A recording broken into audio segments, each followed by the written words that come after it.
Assalamualaikum, salam sejahtera. Okey, untuk hari ini tujuan tugas ini dibuat adalah untuk memenuhi syarat pengajian kami di Universiti Utara Malaysia. Okey, seterusnya ini untuk subjek GMGA 3033, Operasi Dasar Awam. Yang mana terdiri daripada ahli kumpulan itu saya sendiri, 268 862 Muhammad Faruliza bin Muhammad Tahir, seterusnya 268 407 Muhammad Farid bin Masuri, seterusnya 268 331 Mohana Raja, anak lelaki Soti pada Malai.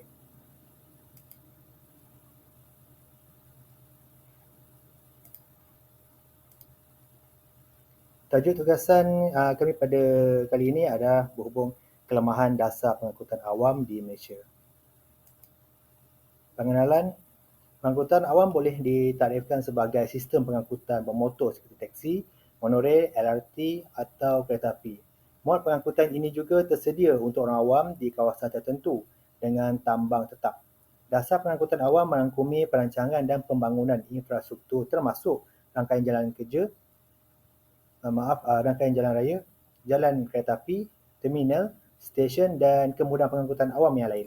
Dasar ini meliputi peraturan dan lesen yang berkaitan dengan operasi syarikat pengangkutan awam, termasuk peraturan yang berkaitan dengan pelesenan, kualiti perkhidmatan dan pematuhan piawaian, keselamatan dan kualiti.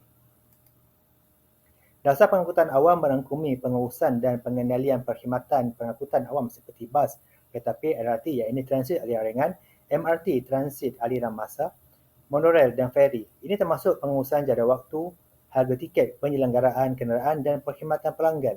Dasar ini bertujuan untuk menggalakkan integrasi pelbagai jenis pengangkutan awam seperti rel, jalan raya dan laut. Pendekatan hibrid membolehkan pengguna bergerak dengan lancar dan mudah serta memastikan sambungan yang baik antara mod pengangkutan. Melaksanakan dasar pengangkutan awam yang berkesan boleh memberikan faedah seperti mengurangkan kesesakan lalu lintas, mengurangkan pencemaran udara, meningkatkan mobiliti masyarakat, meningkatkan akses kepada peluang ekonomi dan meningkatkan kualiti hidup masyarakat. Kegagalan pengangkutan awam adalah keadaan di mana pengangkutan awam tidak berfungsi dengan baik atau tidak memenuhi jangkaan penggunanya. Terdapat banyak sebab untuk ini, termasuk isu teknikal, kekurangan infrastruktur, penyelenggaraan yang lemah, isu pentadbiran dan isu-isu lain. Punca kegagalan dasar pengangkutan awam. Kurangnya pelaburan dan perancangan jangka panjang. Kegagalan sistem pengangkutan awam disebabkan oleh kekurangan pelaburan dalam infrastruktur dan kekurangan perancangan jangka panjang yang berkesan termasuk kekurangan dana untuk membangunkan infrastruktur yang mencukupi. Contoh, rangkaian rel, laluan bas, terminal atau stesen tanpa pelaburan yang mencukupi dalam membangunkan infrastruktur, sistem pengangkutan tidak akan dapat menampung jumlah penumpang yang semakin meningkat. Ini boleh menyebabkan kesesakan, ketidakselesaan dan ketidakupayaan untuk mencapai matlamat dengan cekap. Ya, ini dari Ahmad pada tahun 2018.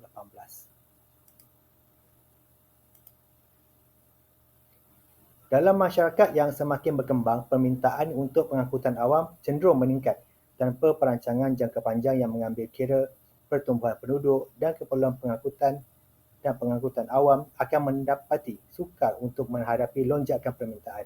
Perancangan jangka panjang yang lemah boleh menyebabkan tidak integrasi mod pengangkutan yang berbeza seperti kereta api, bas dan tren. Akibatnya penumpang mungkin mengalami kesukaran menaiki dan menghadapi kesulitan serta kelewatan. Tajuk sesuai kita menyentuh berkenaan kurangnya pemeliharaan dan pengurusan yang berkesan. Kekurangan penyelenggaraan yang berkesan dari segi penyelenggaraan kenderaan dan infrastruktur serta kekurangan pengurusan sumber manusia yang berkesan, kurangnya pemeliharaan dan pengurusan yang berkesan dalam pengangkutan awam dapat menyebabkan beberapa masalah dan kegagalan dalam sistem tersebut. Penyelenggaraan kenderaan dan infrastruktur pengangkutan awam yang lemah boleh menyebabkan kualiti perkhidmatan yang tidak baik, seperti kenderaan yang rosak atau tidak diselenggara dengan baik, mungkin mengalami masalah teknikal yang berterusan seperti geram enjin atau kerosakan peralatan kritikal. Infrastruktur yang tidak diselenggara dengan baik, seperti pentian bas yang rosak dan tempat pelindungan bas, juga boleh menjejaskan keselesaan dan kebolehpercayaan pengangkutan awam. Pengurusan pengangkutan awam yang gagal adalah seperti Mengabaikan jadual waktu, laluan semula dan gangguan sistem boleh menyebabkan kekeliruan dan ketidakselesaan kepada penumpang. Ketidakseimbangan antara penawaran dan permintaan. Sistem pengangkutan awam terhalang apabila mereka tidak dapat memenuhi permintaan sedia ada atau menyesuaikan diri dengan perubahan tabiat lalu lintas dalam komuniti. Ketidakseimbangan ini boleh disebabkan oleh kekurangan perancangan laluan yang tepat, perkhidmatan yang jarang berlaku atau ketidakupayaan untuk menjangka dan mengendalikan permintaan puncak waktu sibuk.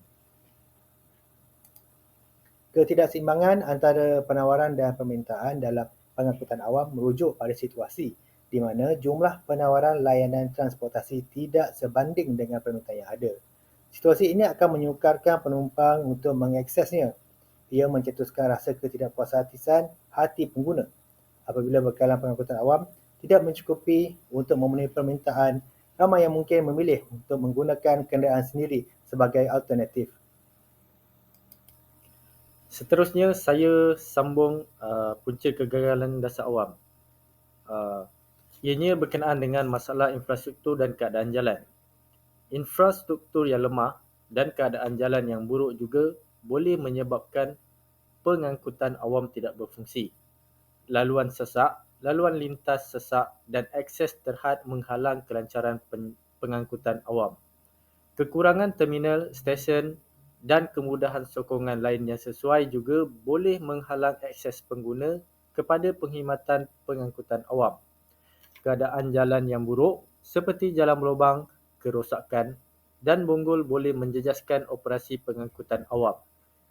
Ini bukan sahaja memberi kesan kepada kelajuan dan kecekapan perjalanan, tetapi juga boleh meningkatkan risiko kerosakan kenderaan dan ketidakselesaan penumpang. Infrastruktur yang tidak selesa dan keadaan jalan untuk orang kurang upaya adalah masalah yang serius. Dengan papan tanda yang tidak mencukupi, kekurangan kemudahan sokongan seperti kaki lima, laluan pejalan kaki yang rosak atau kekurangan tanjakan akses di terminal bas dan pentian bas yang mengakibatkan sukar untuk diakses. Masalah infrastruktur dan keadaan jalan raya pengangkutan awam tempatan selalunya melibatkan kegagalan dalam perancangan jangka panjang. Seterusnya, faktor ketidakseimbangan dalam pembiayaan dan subsidi. Seperti penyelenggaraan dan pembangunan infrastruktur dan operasi sistem pengangkutan awam akan juga terjejas jika subsidi tidak disediakan dengan betul atau diberikan dengan berkesan. Perkara ini merujuk pada situasi di mana pembiayaan yang tersedia tidak seiring dengan keperluan dan subsidi yang diberikan mungkin tidak efektif. Kekurangan dana boleh menghalang pembangunan infrastruktur baharu, penjagaan dan penyelenggaraan kenderaan yang betul dan kualiti perkhidmatan yang lebih baik. Pengangkutan awam yang terlalu bergantung kepada subsidi boleh mewujudkan ketidakseimbangan disebabkan sumber pembiayaan yang tidak stabil atau terhad. Penggantungan yang berlebihan kepada subsidi boleh menghalang keupayaan pengangkutan awam untuk berkembang dan menyesuaikan diri dengan perubahan keperluan masyarakat. Faktor seterusnya, kebijaksanaan yang tidak efektif.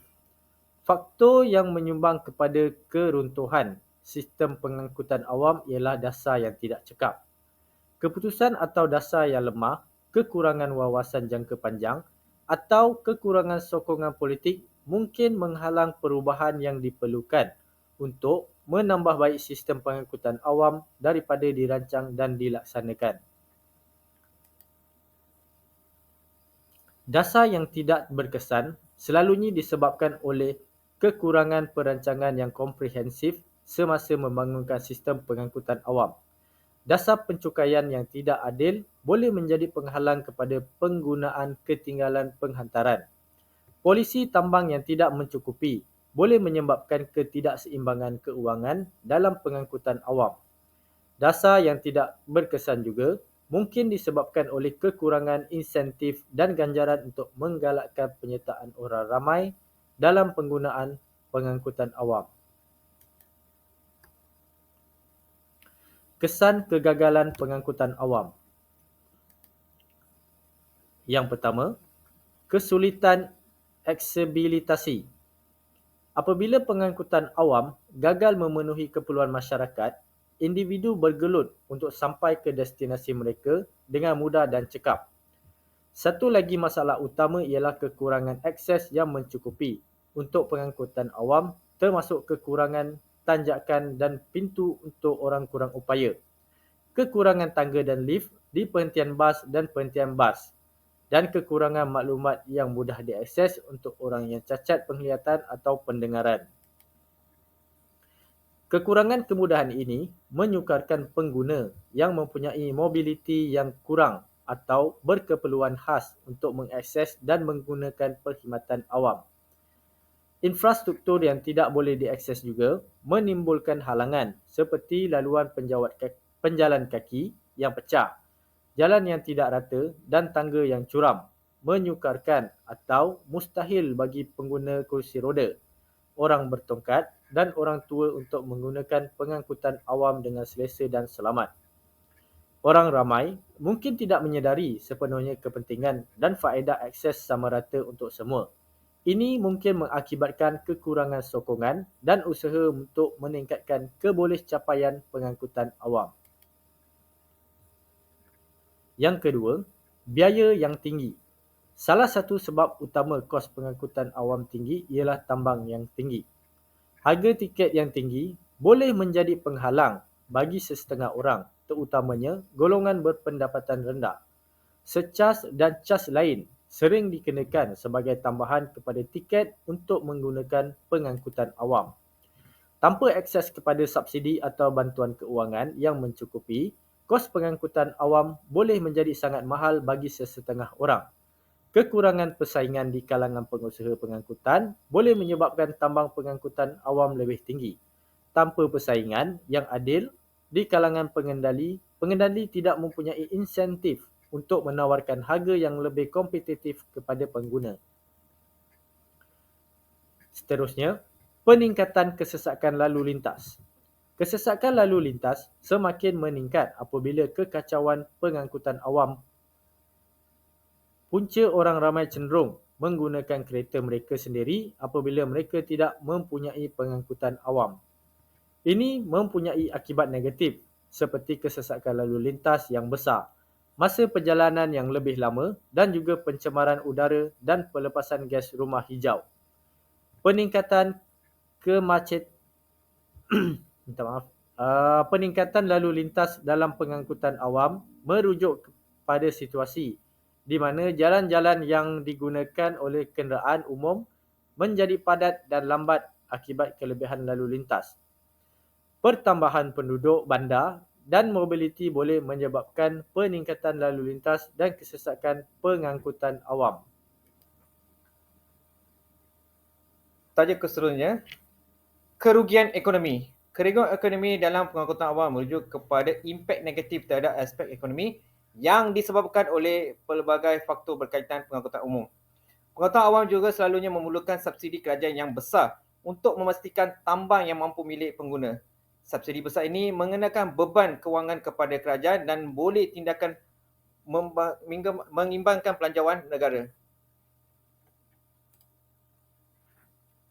Jika pengangkutan awam tidak dikendalikan dengan cekap, ia boleh menyebabkan penggunaan sumber yang tidak cekap. Persaingan tidak adil di kalangan pengusaha pengangkutan awam boleh mengakibatkan kerugian ekonomi. Jika satu atau lebih pengendali mempunyai monopoli atau kuasa pasaran, mereka mungkin mengenakan bayaran yang tinggi tanpa adanya alternatif yang lebih murah, merugikan pengguna dan menghalang pertumbuhan ekonomi. Kesesakan lalu lintas yang teruk juga boleh mengakibatkan kerugian ekonomi bagi pengangkutan awam. Cadangan mengatasi kegagalan dasar pengangkutan awam. Peningkatan investasi dan pencegahan jangka panjang. Pelaburan yang sesuai boleh membantu meningkatkan kapasiti dan kecekapan sistem pengangkutan awam.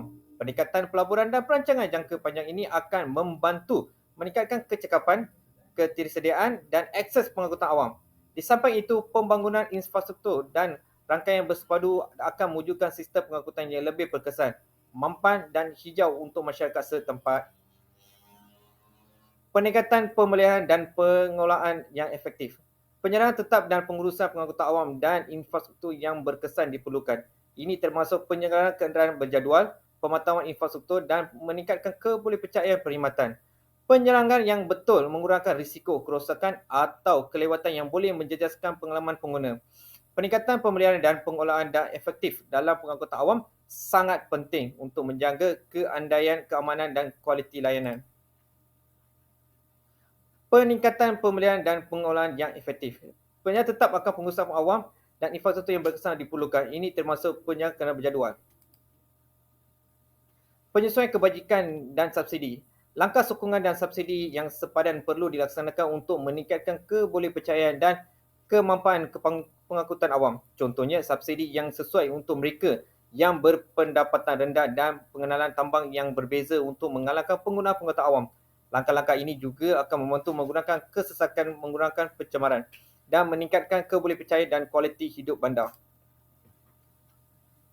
Integrasi dan koordinasi intermodal adalah penting untuk mengintegrasikan pelbagai mod pengangkutan seperti bas, kereta api, LRT dan pengangkutan sungai dan menjadikan berfungsi secara sinkronis. Penyelarasan yang betul antara mod trafik yang berbeza memudahkan penukaran antara mod dan menyediakan penggunaan dengan penyelesaian bersepadu. Sebagai contoh, ia menyediakan perjalanan yang mudah dan cekap antara stesen kereta api dan perhentian bas. Perpaduan dan penyelarasan yang betul antara mod pengangkutan boleh membawa manfaat yang besar kepada pengguna pengangkutan awam. Kesimpulan, secara keseluruhan, kegagalan dasar dalam pengangkutan awam dapat disimpulkan sebagai kekurangan pelaburan dalam infrastruktur dan kenderaan serta kekurangan perancangan jangka panjang yang berkesan, menghalang pembangunan dan perbaikan sistem pengangkutan awam. Kekurangan penyerangan rutin dan pengurusan yang berkesan membawa kepada kualiti perkhidmatan yang lemah dan ketidakselesaan kepada pengguna pengangkutan awam. Kekurangan infrastruktur yang terancang dan keadaan jalan yang rosak menyebabkan kesesakan lalu lintas dan mengurangkan kebolehpercayaan terhadap pengangkutan awam. Ketidakseimbangan pembayaran pengangkutan awam dan subsidi yang tidak sesuai menghadkan pembangunan dan penambahbaikan perkhidmatan. Adalah penting untuk mengatasi kegagalan asas ini melalui pelaburan secara berterusan, perancangan jangka panjang, penyelenggaraan pengurusan yang berkesan, penyelarasan antara mod pengangkutan, dasar yang kukuh dan kesedaran awam. Usaha bersepadu boleh menjadikan pengangkutan awam lebih cekap, berpatutan, hijau dan mudah disesuaikan. Sekian, terima kasih.